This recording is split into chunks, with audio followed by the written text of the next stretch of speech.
Wow. Okay, my bold and the beautiful fans, we got to talk about what happened in today's episode. Katie is urging her sister to keep fighting for Ridge. Taylor believes that Ridge is totally committed, and Thomas and Ridge explain the CPS call to the Forrester family. Welcome back to CBS Soap Dish Recap, where we recap everything CBS Soaps, both the young and the restless, and the bold and the beautiful. This is your bold and the beautiful recap for November 17th. And without any further ado, let's talk about what went down in LA today. So it takes us back to the Forrester estate, where Ridge is telling his family that Brooke called CPS on Thomas. And of course, this is where we see Thomas and Douglas give this little stare at each other.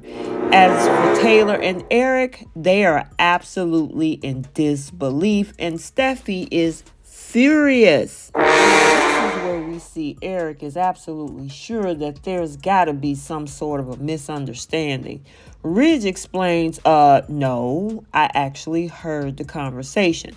This is where we see Douglas having flashback where he was confronting Thomas about it, and Thomas confirmed that it was Brooke's voice.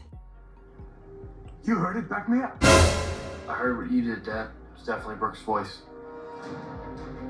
The Forrester family were shocked and dismayed, and Thomas decides that he wants to send Douglas upstairs to bed. Now, Ridge shakes his head in disbelief as the whole family is trying to figure things out.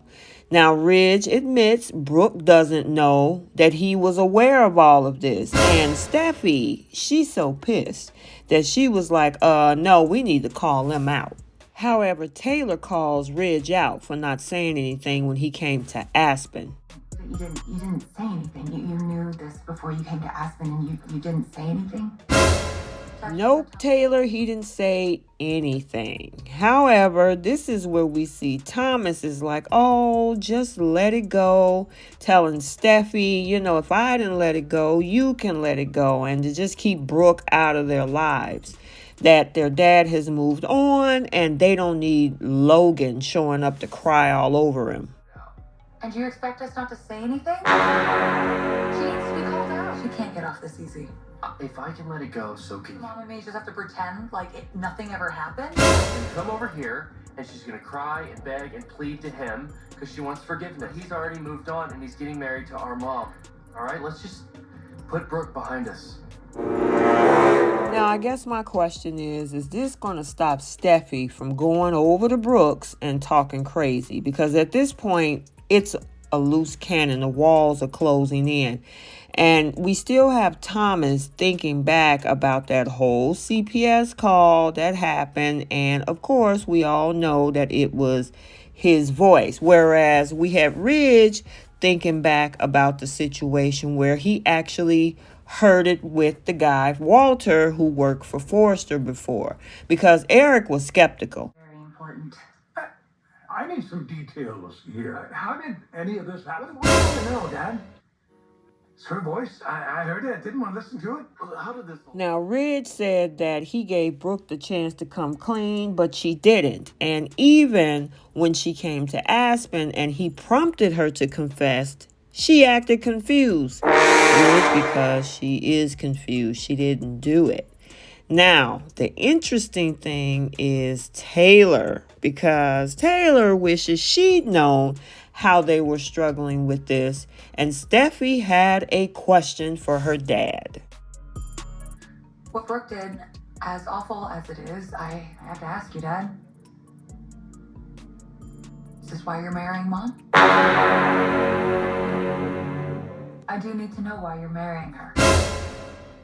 I'm sure she's wondering too. And of course she is, as she should be, because she asked him several times what was going on and he never answered her. And she asked that potent question, is this because of something Brooke did? She asked that in Aspen. He didn't give her an answer. But I was wondering what Ridge was going to say, and here it is.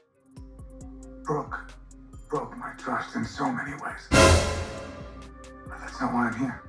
I'm here. Because I love you. I want to spend the rest of my life with you.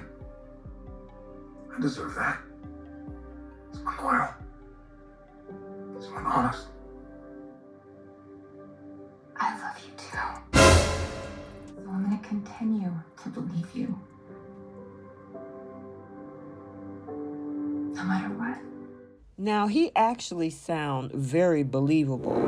However, they kiss. Then we see Thomas had to throw his 2 cents in, adding that what Brooke did was just one of a million reasons for him to break free. Even though it looked like Eric continues to give this whole romance a side eye, it looked like he's slowly trying to come around to what's happening here. And then they all pick up a drink.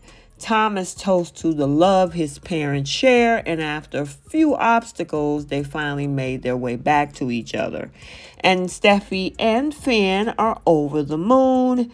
And then Taylor tells Ridge that she will never let him down and promises to always be honest with him, and they kiss again. And now, since the wedding is tomorrow, Steffi leads her mom away to try on her dress. However, we see Ridge staring off into space. And of course, he's thinking about Brooke. So, speaking of Brooke, let's head over to her house. So, her sisters Katie and Donna are still there comforting her while Hope is out of town on business. Now, they still can't believe that she just signed those annulment papers and how Ridge is already moving on. Now, Katie insists that this can't be what he wants. None of this feels right to Brooke, and they are sorry that she's actually going through all of this. Now, Donna has a very interesting statement regarding Taylor. Take a look. Honestly, let's get real. I mean, Ridge going from one woman to the next? How does Taylor not see this as a big red flag? Donna, did you see a big red flag when Eric moved on to you with no gap in time once leaving Quinn? The ink wasn't even dry on the divorce papers before you were in the Forrester mansion. Anywho, none of this feels right to Brooke, and Katie asks how Thomas is connected to all of this. Now, Brooke wonders if she missed something, and she keeps replaying the conversations to herself. Now, Donna and Katie don't know how Thomas' family don't see him for who he is. Now, Brooke thinks he is a total con artist who picked away until he unraveled at her marriage. Well, I think Deacon is one too. Now, Donna complains that Thomas have bad vibes. Now, Brooke is sick of talking about Thomas. Katie thinks Ridge let his kids dictate his life. Now, Brooke thought making vows meant you had to stick with them, but now he's making vows to someone else. Now, Katie doesn't understand how he can be off celebrating while he knows that Brooke is over there heartbroken. Now, Brooke loves Ridge and knows that he loves her too. Her sister backed this whole thing up. She misses him so much, and she looks at the photo of her and Ridge, and tears are rolling down her cheeks. However, Donna and her sister Katie think that there may still be hope. So they're telling her not to give up. I think she should, just the fact of on the behavior of Ridge alone. Okay, so there you have it, your bold and the beautiful recap for Thursday, November 17th, 2022. If you haven't checked out the Young and the Restless recap also for today, it has been uploaded to the channel. And until the next video, like, comment, and subscribe, and we will see you soon. Bye.